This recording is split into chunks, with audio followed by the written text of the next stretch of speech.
Okay, it doesn't need to be perfect. Nothing. Good morning. I just woke up, so let me drink some coffee before I start this. I have to get in the mood a little bit here. I do prefer recording in the morning. With these video journals, recording at night, the clips that I record are a little bit less useful. The clips that I record at night are less able to turn into reels because it's dark and no one wants to see that shit. I prefer recording the next day in the morning because it's a beautiful day, it's sunny, and then you hear the birds chirping. It's 7:30 a.m. right now, and I naturally woke up at 6:40 a.m. Actually, I woke up because of the fucking curtain, man. Kept tickling my face, and that's why I woke up. Like, I have it because I'm light sensitive, meaning it's hard for me to sleep when it's bright outside, so I have this curtain over my window. But it's not an official curtain, it's like a blanket that I hung on the shelf. I put some books on the top, and then I hung the curtain down, so it overreaches onto my bed a little bit. And when I have a fan running in my room, this fucking curtain just tickles my face when I'm trying to sleep, and it's fucking annoying, man. I keep shifting positions, but then it always somehow finds me, and then, yeah, so that's how I woke up today. That's why I'm in such a good mood. Okay, I experimented editing a video last night, just a 1-minute video, and it was in normal horizontal format, and then I added captions, and I added zooming in, zooming out, depending on each scene, each paragraph, kind of something like this, and it looks quite good. And I think one thing that I find is maybe the font of the video that I create is quite important. So I find that there's this one font where the letters are bold, it's very clear, and it highlights as a golden color. And then I can match this with the Chinese translation and make that color golden too. And I think it looks so incredibly good, especially compared to the other things that I make. Like this purple and this green, like they look so like cartoonish or bad. Even the red looks bad. But this like golden color looks very beautiful. In the beginning, you post a lot. Okay, you experiment, you see what looks good, and you're both improving your skills and you're finding out what works. Once you find out what works, so then you can like dial in and make your content a very specific way, or find a format that suits you or fits your personality. And I think this golden one really suits me. Perhaps I can keep consistent, maybe with 2 posts per day, and then the third post can be like a wild card. Okay, so for example, it seems that my podcast works the best. Why? Because the things that I say, they sometimes carry meaning or weight. My words have weight to them, or wisdom, or something that other people will find useful. And then they can save that or send that to a friend. But other things that I post, for example, if I'm climbing, or it's just a random post of me with friends, even if it looks good, even if it's funny or entertaining, there's no reason for you to save it. There's no reason for you to share it with friends. I think for me, the best content that I can make is what I'm doing now, where I'm just talking about philosophy and talking about self-improvement and these things. I need to focus more on that, and I think get better at it. Find a format that works for me and creating that content. However, at the same time, I should keep experimenting. I think you have to keep that active experimentation ongoing, because that will help you improve and discover more opportunities. So now the goal is, like I said, 2 posts podcast,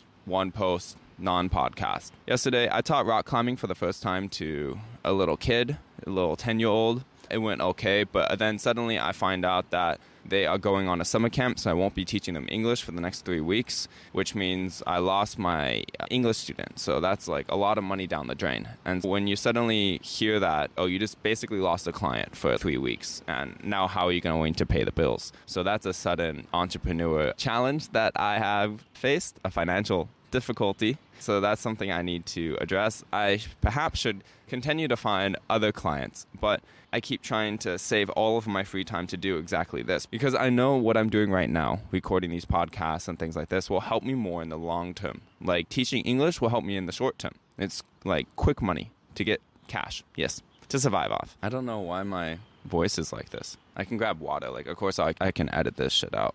I don't know what just happened to me. Okay. So let's go through some of my notes from yesterday. At 8:49 a.m., I wrote something along the lines of, when people open my page, I want them to know it's all about self-improvement, philosophy, and being playful and funny with life. I want to combine my love for self-improvement, but do it in such a way that it's not so serious. I don't want the David Goggins or these types of influencers where they're just like, go hard, grind, grind, grind, grind. For me, I'm trying to find more of a middle path where you're both a logical human being, but you are also an intuitive, emotional human being. And how can you combine these two to create a perfect state of balance and harmony?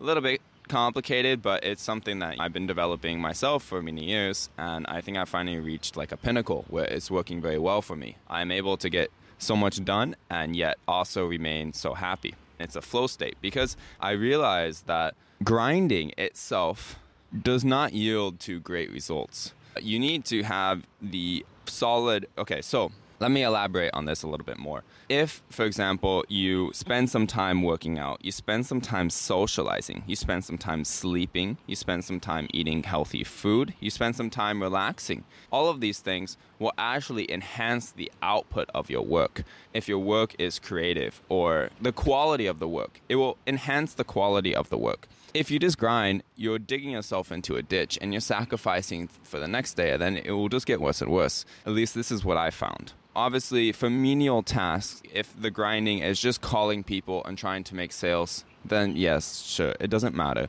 But if you're trying to do something that's a bit more creative, or you're trying to do something that you're trying to create something of quality, specifically if it has to do with thinking and of ideas. So if you're writing a book or doing a podcast or shooting videos, like there's many complexities that go on into it, right? Like you do need to look good to a certain standpoint, right? You can't look completely haggard and tired. And then also you need to socialize. Otherwise you can't speak so well.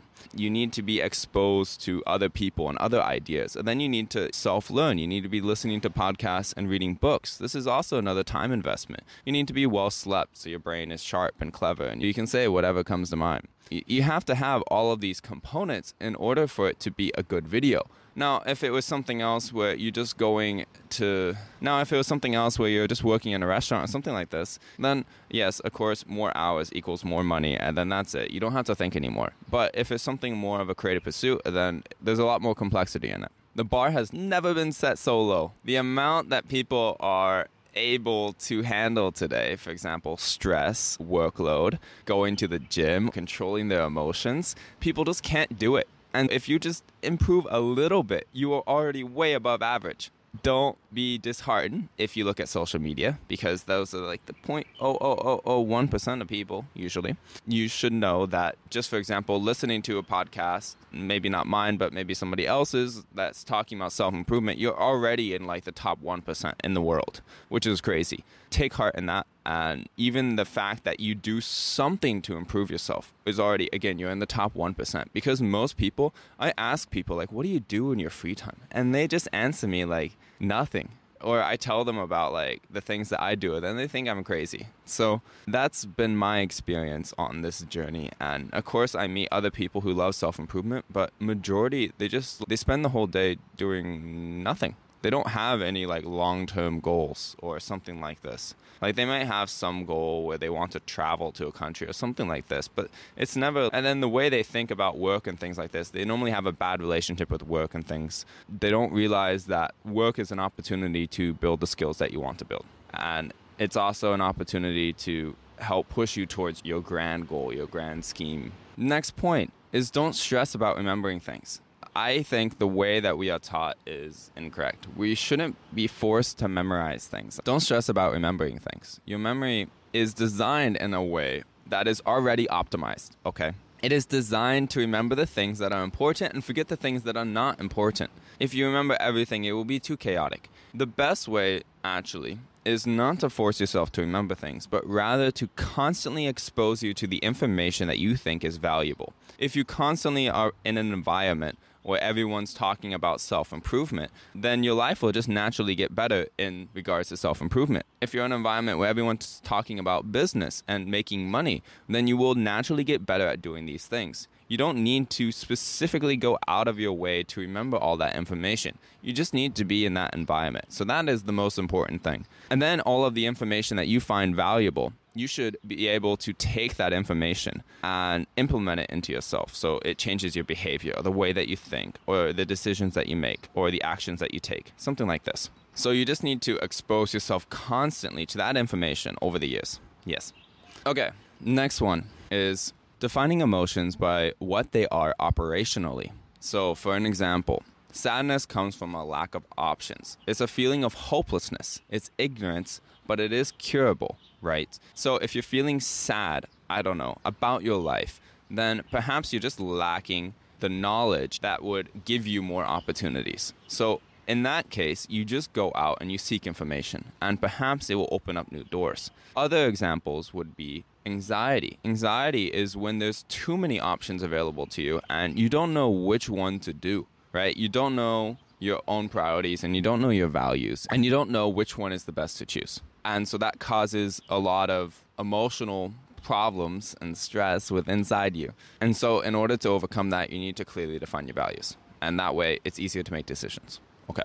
And make decisions quickly and stick with them. And the reason it's important to think about emotions this way is it allows you logically to have some kind of system in where you can either get out of that emotion or lean into that emotion, whether it's beneficial or harmful. And this builds a much healthier relationship with your emotions. That way, it allows you to not be controlled by your emotions and to rather use them as indicators that you need to take action. I realize my tone of voice is already the lecturing one. And I think that's natural when I'm explaining these things, but I don't want it to be a lecture. I want it to be a conversation or me just sharing my own insights. I shouldn't just say it should be like this, blah, blah, blah, blah, blah.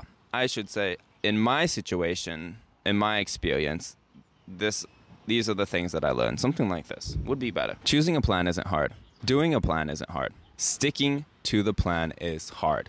Consistency is the hardest thing in the universe, I would say, because us humans, we're so attracted to novelty. We are so attracted to new shiny things, and we want to do them all. However, a mediocre plan stuck to is immediately better than an amazing plan that isn't stuck to.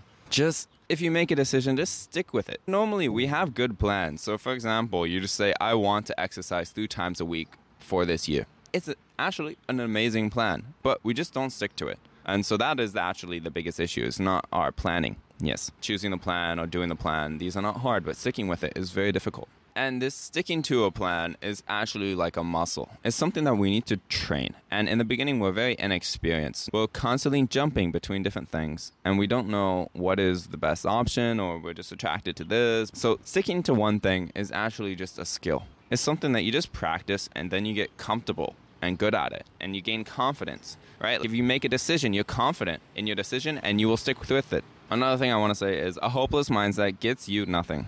Like, for example, on Instagram and stuff, people always come up with excuses. Oh, you're traveling. Trust fund baby or something like this. Tell me you don't have kids without telling me you don't have kids. Where they always just come up with excuses rather than thinking about how can I do the same, right? 90%, at least the people I see on social media and the people that I've interacted with have this mindset. And to me, it's so toxic. There's no benefit whatsoever in thinking that way. There's no benefit in thinking in a hopeless manner. It doesn't help your life at all. So why think that way? It may be true in some sense, but you should be thinking, well, maybe things are this way, but how do I overcome it? Can you do that? Maybe, hopefully. Then your life will be 50, 100, 200 times better. Oh my gosh, this one tweaks me. This one, people, like for example, fitness or something like this, or traveling, or learning, or pursuing their passion project.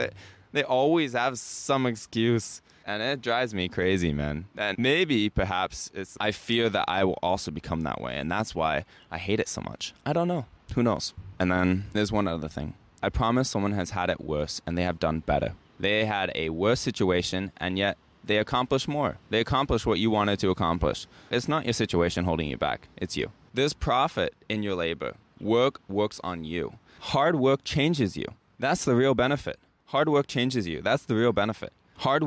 There's never been a time when hard work has been detrimental, or you work too hard, or you work too much. No work is wasted because you are the outcome of the work. For example, if you spend years building a business and then suddenly that business goes under, you didn't lose everything. You don't start back at zero. You've built up the skills of how to do this thing. And so you are the prize. You are the thing that you accomplished. You are the result. You are the reward. And so that next time you start a business, you already have the skill set, the mindset. So that's why there's a massive difference between people that are born into wealth and people who earn their own wealth. The person who earned their own wealth they are the people who have earned their own wealth. They're quite incredible, right? The person themselves, if they lose everything, they can make it back. But the person born into wealth, or the person that won the lottery ticket, once they lose the money, is gone, right? They never became the person that is able to accomplish this thing. And that's why I think changing your framework about reality and your goal setting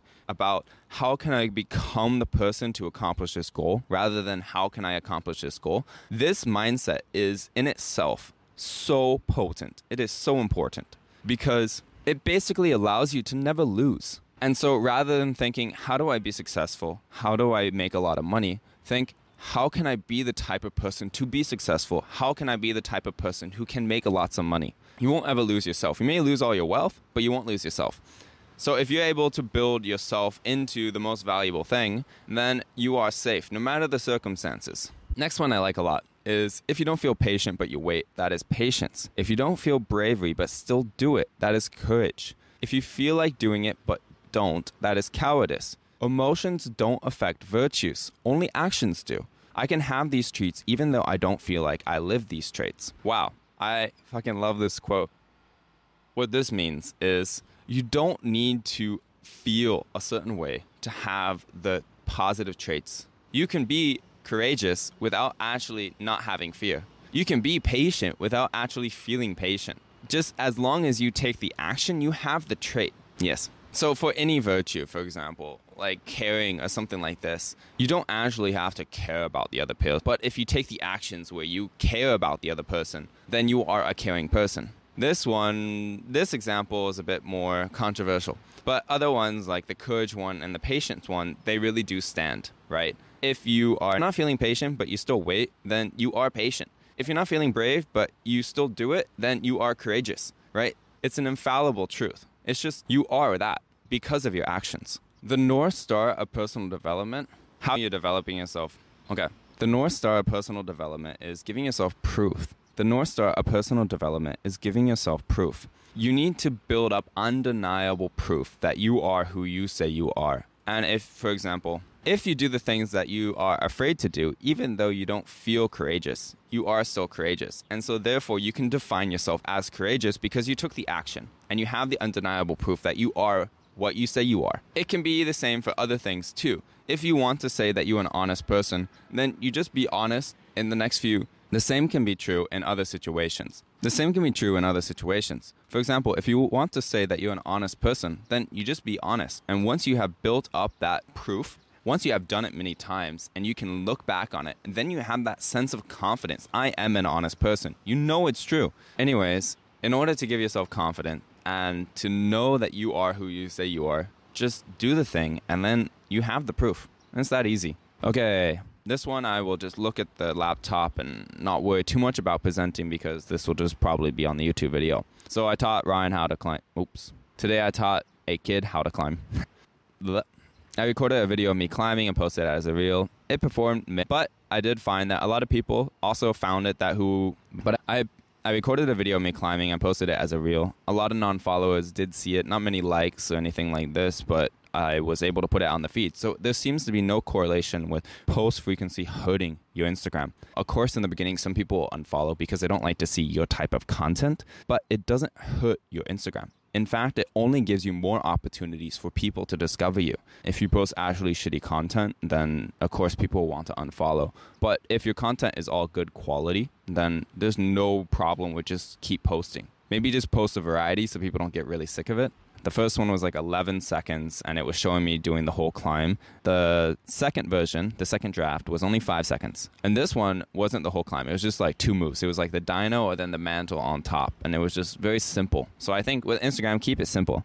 And then yesterday, I shot a really great video that I love so much. When I was at Longshan Temple, I walked around and then I said, okay, 3 days ago, I decided to grow my personal brand and here's my strategy. Number 1, don't be too shy. Number 2, post 3 times a day. Number 3, post a variety of content and see what sticks. And lastly, stay consistent no matter what and keep posting. Good luck. This was my first attempt at recording something where the script was premeditated. It was already pre-scripted and I knew what I wanted to say. And it wasn't like this podcast where I say what I can and then in post I edit it. This one was a deliberate video. And one of my first ones, when I'm holding it, I shot it in portrait mode not for my YouTube, just for a short. And it turned out probably better than all my other videos, I think. Aesthetically, it looks gorgeous. So I'm very excited to see if it performs well. Actually, it should be posted right now from Buffer and something like this. Yes. I think maybe it will do well. Maybe it won't. We'll see. But it's my... And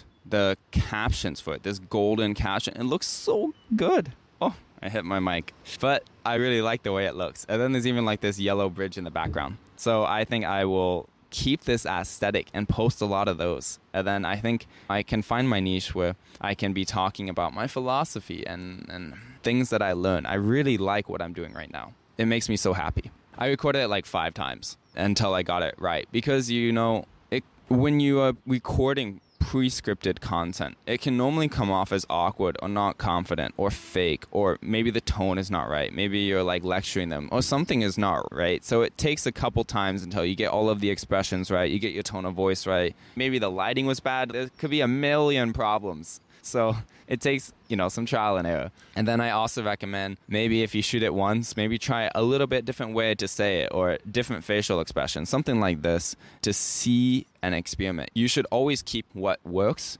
but then you should always have a small percentage where you are trying to improve it. Just a little bit of an experiment, just to see what happens, testing the waters. So for example, I saw my podcast work, but I shouldn't only post podcasts. Maybe I should post podcasts. But then there should be a small percentage where I am experimenting and trying different things to see if they work. Maybe this thing will lead to something else. You need a little chance for serendipity or spontaneity to happen. You need some chance for something great to happen. And then I posted another reel, which was a very short one where I was just in front of the waterfall, the fake artificial waterfall at Longshan Temple, and I just recorded myself, smile like at the camera, something like this, and I posted on the platforms. And it did bad on YouTube, but it did so well on TikTok, better than any of my other video on TikTok besides the turtle video. And I'm like, damn, like TikTok is quite basic. You just have to be attractive and that's it. Be like literally no meaning, nothing. And it performs so well. So I'm like, damn, okay. It's very interesting to see how content performs on different platforms. And I think the lesson I'm learning now is I need more volume. Just post as much as possible on all of the platforms. Just ramp it up. And the caption was like, I love the sound of running water. I want to mix podcasts, memes, athletics, live streams, and these live aesthetic takes. This is just a different variety of content that I plan on making. And then I said, I want to fill the internet with content. It seems like I should be posting more. Volume is my obsession right now. Yes. And then I also want to bulk schedule like a bunch of tweets and threads. I don't think I can do it with the free version that I have for the post scheduler, but I want to take all of these notes that I have from my journal and have them just being auto posted on Twitter and these like LinkedIn and things like this, and to have other people join me on this self-improvement journey. And then I also should figure out how to post on Facebook. And then I was thinking about Snapchat. I could start something there too, where I just add a bunch of random people and post on my story and then try to gain a following on that as well. Then here I was trying to dissect, okay, which platform is good for what? I said TikTok cares about looks and humor. YouTube cares about substance, guides, etc. And Instagram cares about humor, looks, and substance. Okay. And then this one was really exciting is my plan was a success. A few months ago, decided to create higher quality stories. And this gave me experience on how to edit and how to post quality content. Then I started posting things that were a little bit odd, or most people would be too shy to post. This was an experiment to get rid of any social anxiety that I had, fear of judgment from others. And it succeeded. To now where I have the skills to both make quality content and I've gotten over my social anxiety. So I can post whatever I want and it's totally fine. I have no feeling anymore. So it's like the perfect combination. If I can combine my high quality skills with this lack of fear, this courage, combine them, wow, I think it's a recipe for success. It's like a superpower.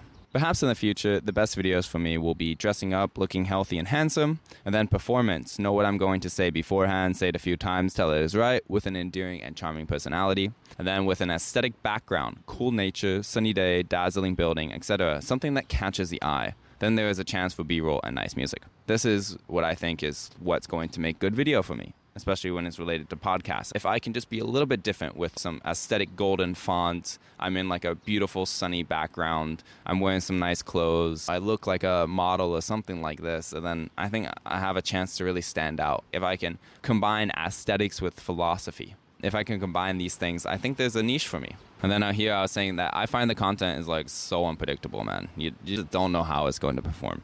And the only thing on your side, the only guaranteed strategy is volume. To create as much quality content as you can and posting it on all platforms. That is the only strategy that is guaranteed to help you succeed. You don't know what people are going to think of your content.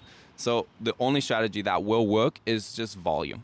Okay, that is the end of this video. Thank you for listening. I wish you the best on your own entrepreneurship journey. If you need help, reach out to me. Bye-bye.